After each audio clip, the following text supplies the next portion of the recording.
Live. We should be going live, and we're live. All right, This ready? Google Hangout is live. All right. Yeah. Here we go, guys. I'm gonna go ahead and start us up right now. Here Do we you go. have the music? No, I'll add that all later. Okay. All right, remember, I'll introduce you guys. So here we go. Okay. In 3, 2, 1. Oh yeah, oh yeah. Welcome back, everybody. Yeah. It's your old pal Bojangles. And you know it's hot sauce, the commish. That's right, folks. We are back for podcast number 2. This is podcast 2 of season 3 of the Fallstown Fantasy Football Podcast. Man, big podcast today, folks. Big podcast. Lots of information, and we got some special guests coming your way. That's right, guys. You guys are going to love what we have going on tonight. We're actually going to mock a little bit. We're going to have a little bit more fun. But before we do anything else, I want to thank all my fans for the support I got for winning my 3rd championship. And next, right now, we want to bring on. No fans. You have no fans. I want to bring on our good friend Pizzazz. Stop. It's Pizzazz. Stop. Pizzazz is back on the podcast. Pizzazz, how you doing tonight? Doing good. Thank you. I did y'all congratulate me for winning all the championships? Yes, we talked about that previously, a long time ago. Okay. But we're going to have Pizzazz here in this corner. He's going to be giving us some input as we go through tonight. But Pizza door. Next up, we want to introduce to you guys one of Fallstown's favorites. And what? Yes, I would call him the Todd McShay of Fallstown Fantasy Football. He is. He's sort of our draft insider. We're going to have him on the podcast tonight. We're looking forward to this all week. It's our old pal Lester's. How's it going, guys? What's up? Good. How you doing? Good. Glad to be a part of Fallstown After Dark. So. That's right. Late night podcast with Lester's. Lester's, how are things going down there in Houston, man? It's going good. Just a lot of rain. Have y'all had any floods? It's flooding bad. Have you tried to drive an F-150 through a river? No. I couldn't go to work a few weeks ago because it was so bad. But well, now we're talking about the weather. So, Lester's, we're so glad to have you on the podcast. What we want to do in this first segment of this podcast is we brought Lester's on because we want him to walk us through his mock of the first round of the 2016 draft known as the Year of Jubilee. Year of Jubilee. It's all come back. There's so many players out there that are big time players. This is going to be a big time draft, and I'm kind of depressed. I pick at the end, but I still feel like I'm going to get somebody good. I mean, of any year, wouldn't you say, Lester's? This is the year where the league can flip. I mean, anybody can get back in it this year, right? Yeah, absolutely. I mean, looking at all the teams and just who each team has, any players they add is going to completely change their team. I mean, this is going to be big. Except for Woodco, because he's always going to be on bottom. Yes.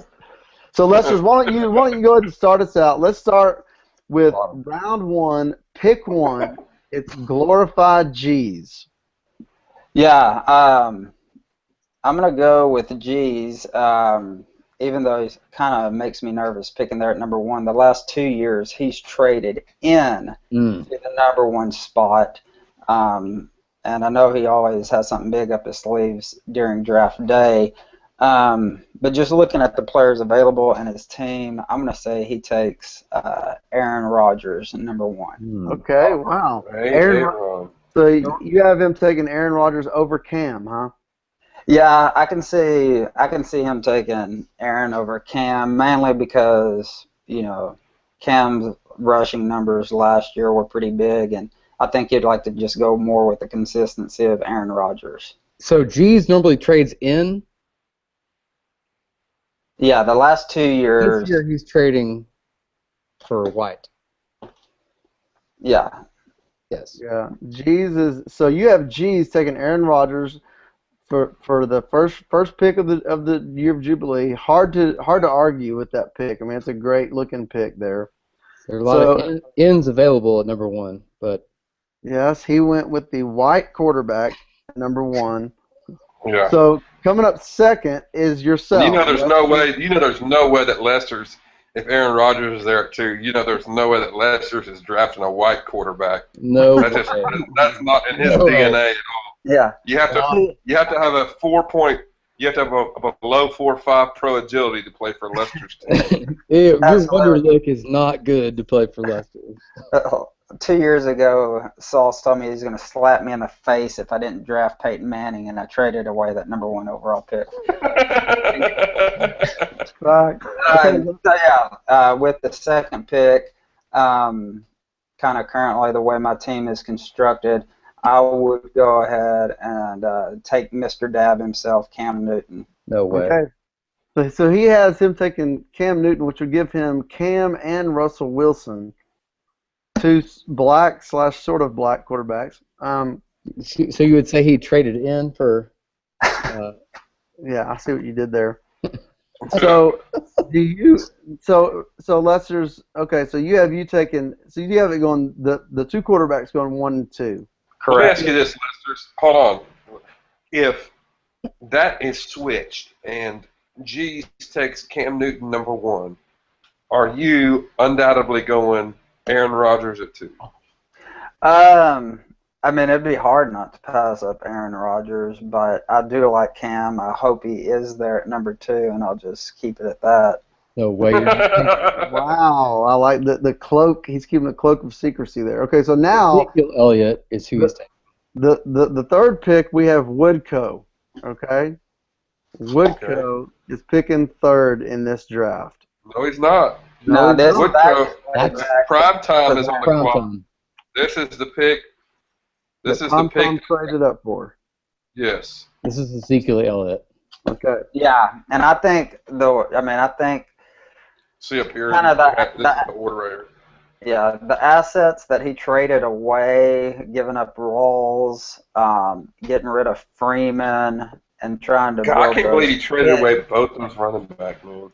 And so that only assumes to me that he is really high on just trying whatever he can do to get Ezekiel Elliott.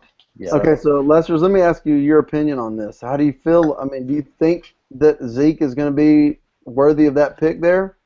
Going into the draft, I was thinking, okay, Ezekiel Elliott, whatever. But literally, that is him landing in the best running back spot a running back could be at. It's behind Dallas. I mean, DeMarco was number 9 overall in rushing yards last year. And, Ezekiel could easily finish top 5. Yeah, in I think so too. I think that's pretty easy pick there. Okay, so now the next pick is going to be back to glorified G's. Yeah, you can see it's at the top. Look, it's at the top of the screen. I got you. Yeah. So the glorified Jesus is picking 4. Who do you have him taking here?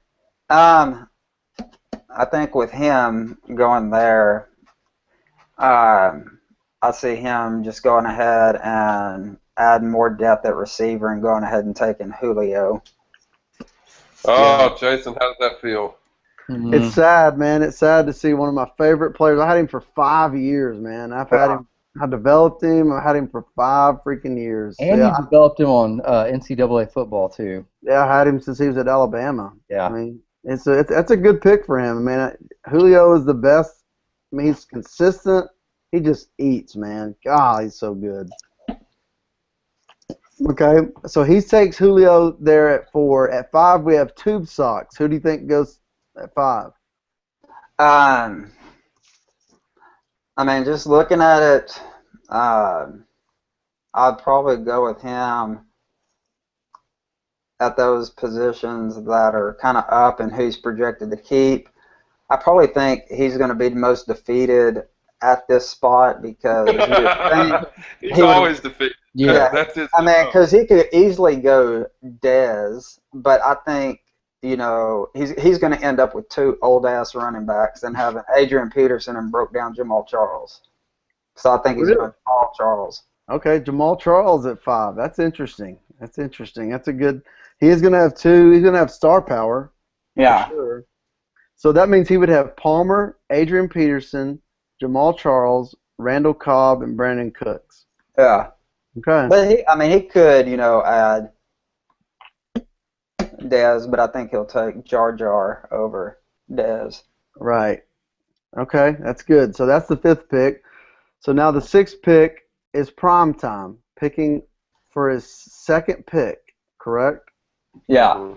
And now this is where I think he'll go back and he'll end up with Dez here.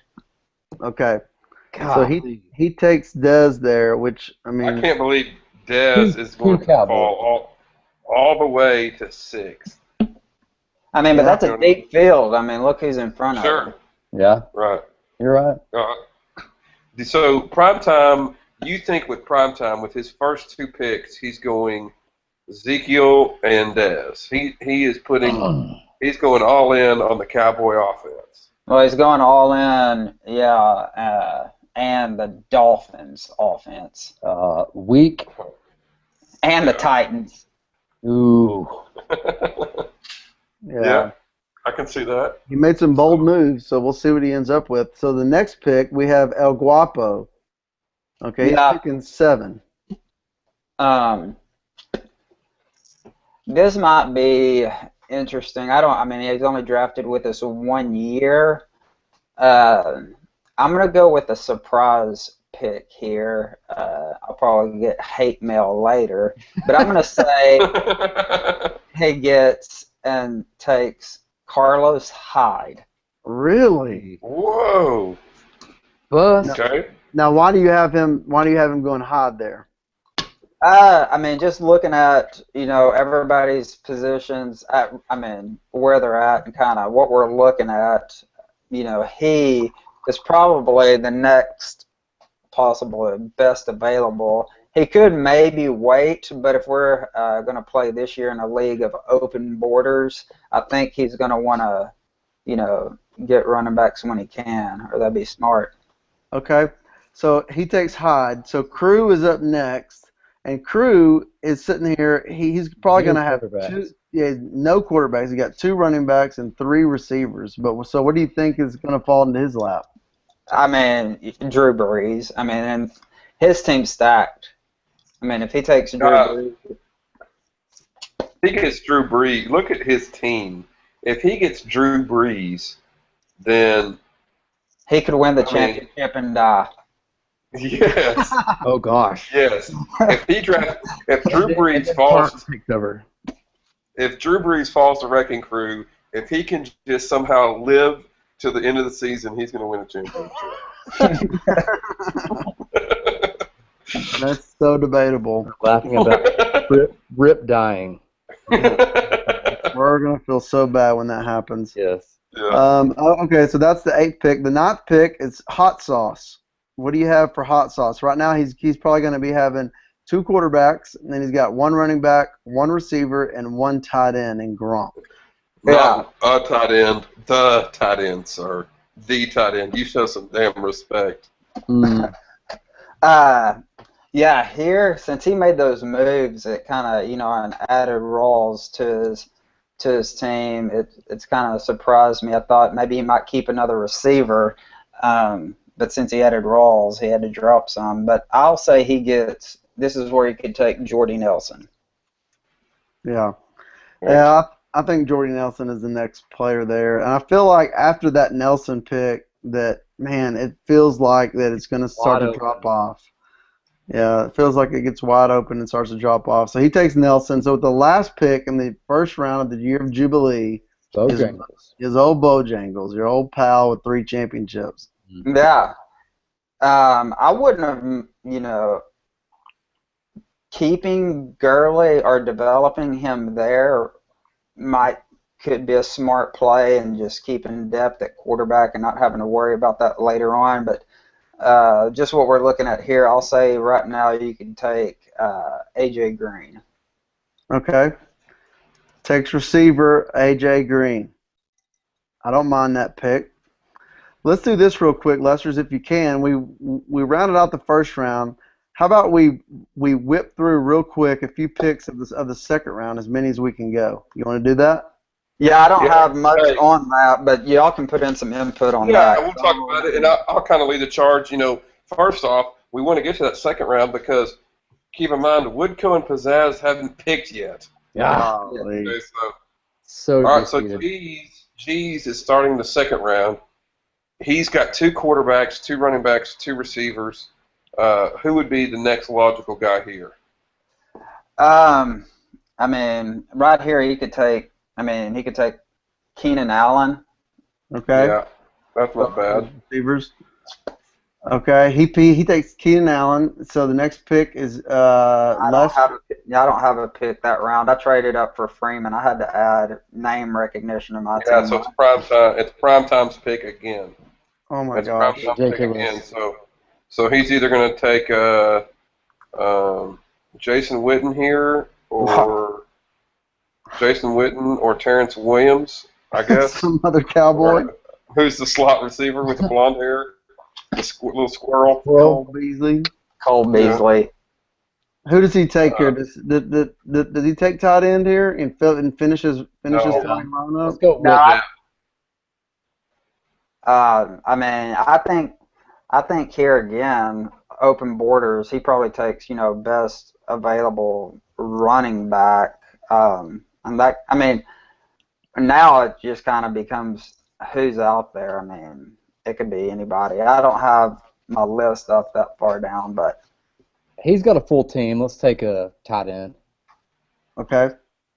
Let's give him the number 2 tight end. We'll give him Witten for fun. That's fun. That's fun. Greg Jason Olsen. Witten. Yeah, Witten. That's good. Who cares?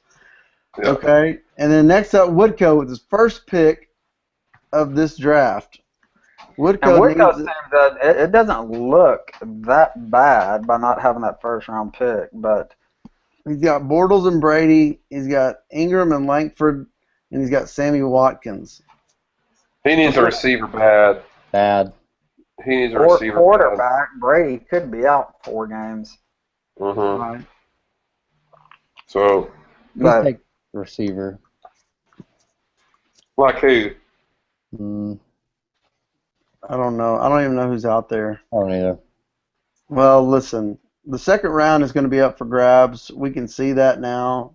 You can see that after the first round, there's still good players, and they would be first-round picks in a normal draft. Yeah. But not in this draft. I mean, this draft, all those guys get pushed back, and so now we're looking at just who do you like better between the Keenan Allens of the world and whoever else. But listen, we got some important things to talk about in the second part of this podcast. We're going to talk about Olympic events. Okay? Virus. This is going to be great. This is going to be good stuff. Lester's has compiled a list of some Olympic events and what we would do in them. So we'll be right back with that right after this. Hang with us.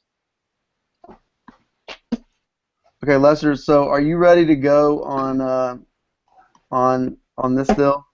yeah, I have each person, what country, why they would be in that event, and how they would finish.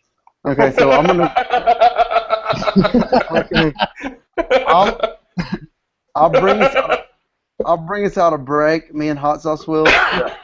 We'll welcome y'all back, and then I'll let you set it up and explain what you're gonna do, and then go through it, and you just lead the charge, and then we'll kind of comment in. Okay. Okay. All right, in 3, 2.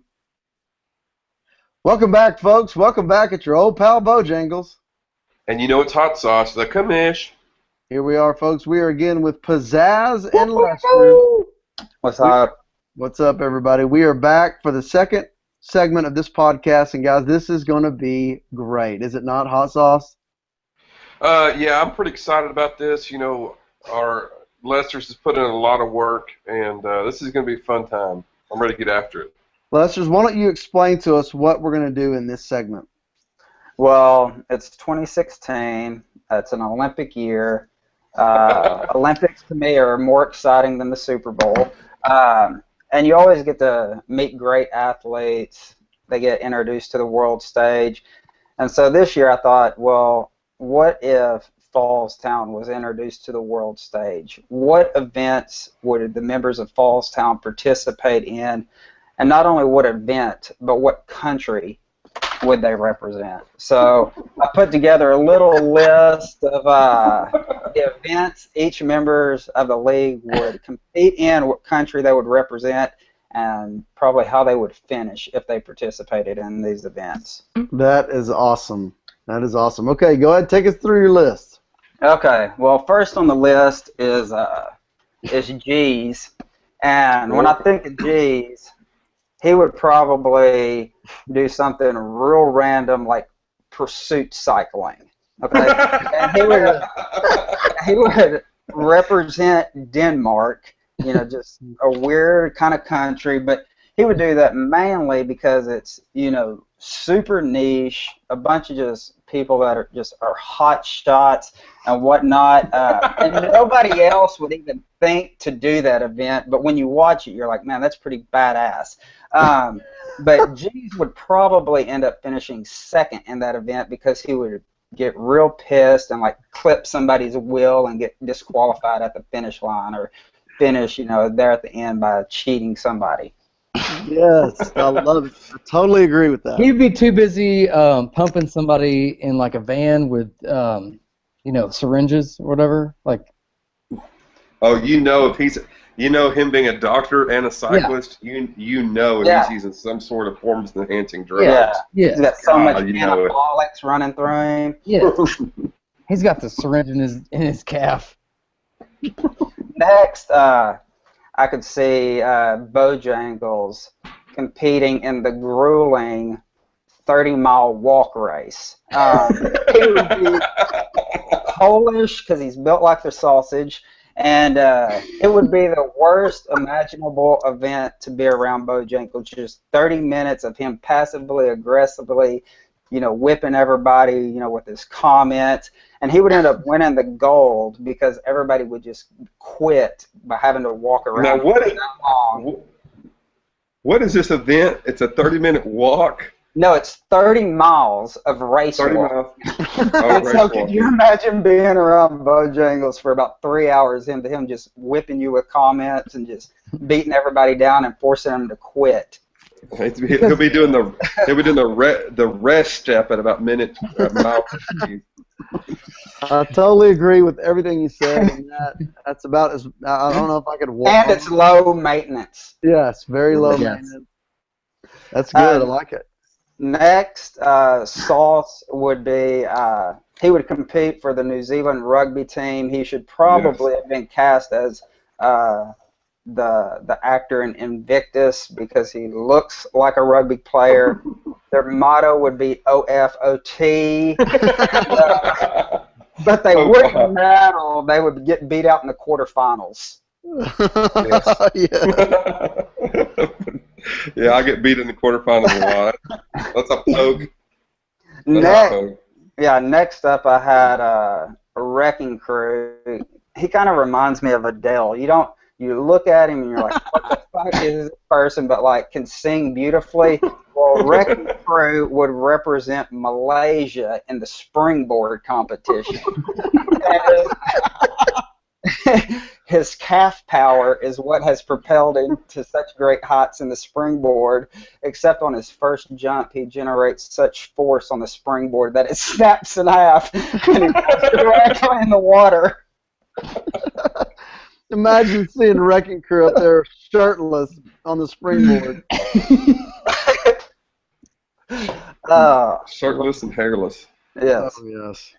Next, we got Pizzazz representing the country of Norway in the trampoline event. Just doing that gay-ass dance he does at the giraffe or when his Pizzazz music comes on, doing those bits on a trampoline. Packing a sock.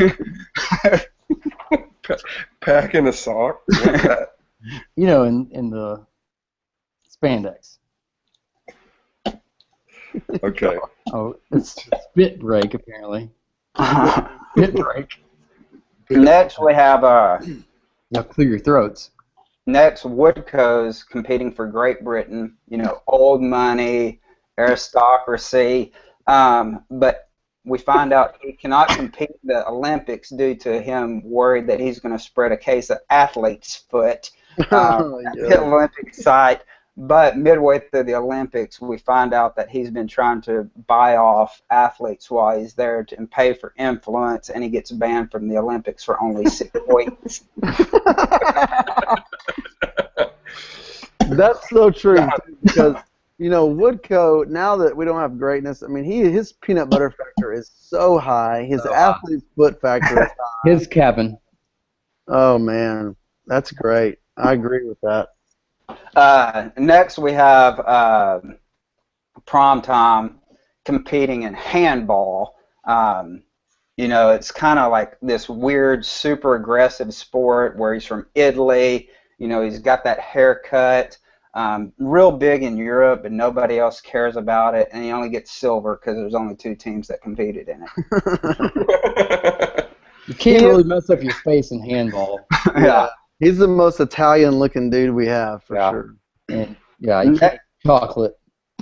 Next, we have Tube Socks representing the country of Sweden. Just, he's real neutral. If you remember that fight between Woodcoe and Barry where he's just like, what's going on? Wants to keep the peace and all that kind of stuff. But he's a wrestler, and he wins the gold because everyone taps out right at the start because they feel he can get a slight chub on his back. And so they immediately tap out and give up.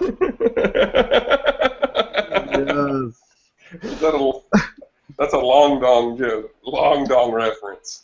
Yes, Tube Socks. Next we have Salad.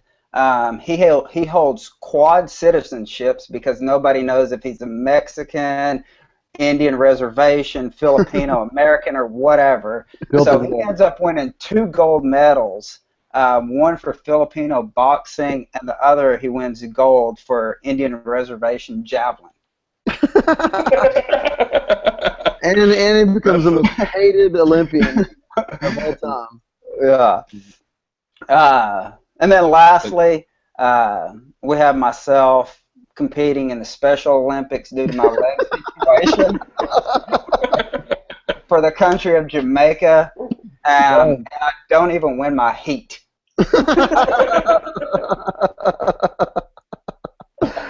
God, you do love Jamaica. Anyways, that's it for FTFF Olympics. Do they have bobsled for Jamaican special athletes? Yeah, that'd be nice. Man, that is great. Thanks for the great list, Lester's. It's been a great podcast. Guys, it's been great. This is our second podcast. We're gonna have another one coming at you. I know one of the things coming up soon. There's been a pretty big development in something that Hot Sauce has helped put together in a competition committee, and something to do with some punishments for last place and second to last. Isn't that right, Hot Sauce? Is that something like that's in the works? Absolutely. I've spoken with the competition committee, and they have given me their ruling, and we're going to reveal that in Season 3-2 podcast. So make sure that you stick around and tune in for that. Is that effective this year? It is. Yeah. Oh, yes. And Pizzazz, you are a part of that. I'm on it. Let's go. That's right. We're going to talk about that next time. But, guys, thanks, Lester. Appreciate you coming on with us. We always love having you. Pizzazz, thanks for hanging around and being with us. Indeed. And, folks, just remember, it's your old pal Bojangles. And it's Hot Sauce, the commish. And we'll be back at you soon, guys. Get ready for Year of Jubilee. We'll talk to you soon. Good job, guys. Cool. That's good stuff.